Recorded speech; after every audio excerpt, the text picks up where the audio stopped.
मुख्यमंत्री रेखा गुप्ता ने कहा, अगर हम दिल्ली में बेड की उपलब्धता को देखें तो यह अनुपात 0.42 है, यानी सरकारी व्यवस्था के तहत प्रति व्यक्ति एक भी बेड उपलब्ध नहीं है।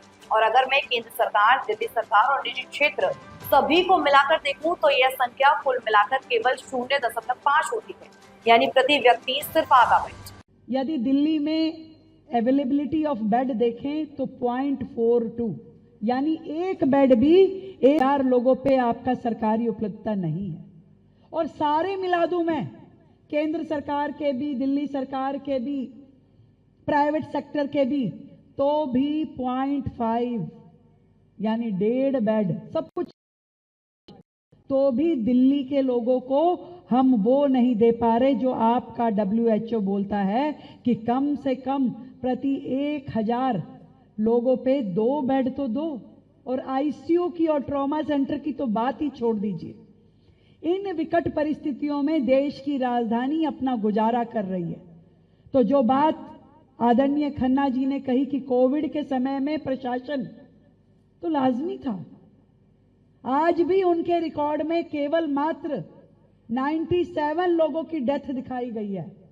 जब मेरे सामने अधिकारियों ने फाइल रखी कि भाई कोविड के बहुत सारे कॉम्पनसेशन जो है आज भी पेंडिंग है, तो मैंने फाइलें मंगवाई तो देखा मात्र 95 लोग रजिस्टर्ड है। मैं आपसे पूछना चाहती हूं, दिल्ली में मात्र 97 लोग मरे थे, हजारों हजार लोगों की मौत हुई।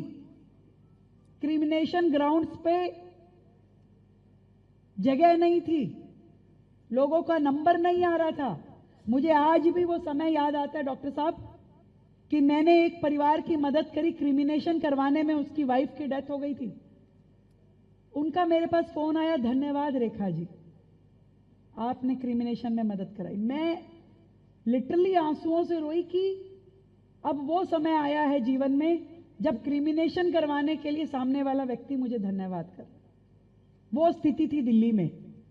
और ऐसी विकट परिस्थितियों में हमारे डॉक्टर ने ये नहीं देखा कि मुझे क्या सुविधा मिल रही है, नहीं मिल रही, उसके हाथ में कोई औजार था या नहीं था, उसे अपने जीने मरने की सुध बुध ही नहीं थी। वो उन सब पेशेंट की केयर कर रहे थे जो उसके सामने आते गए। दिन देखा ना रात देखी। मैं महसूस कर सकती हूँ कि रात आप लोग सोए नहीं होंगे ताकि दिल्ली की सांसें चलती रहे।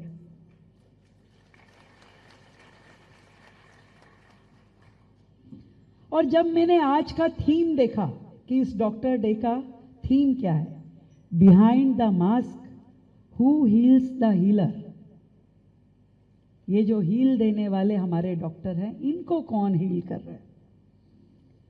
सच बताऊं, एक क्षण नहीं लगा मुझे कि दिल्ली के मेरी डॉक्टर कम्युनिटी को हील करने के लिए अब आपकी अपनी सरकार और आपकी मुख्यमंत्री खड़ी है।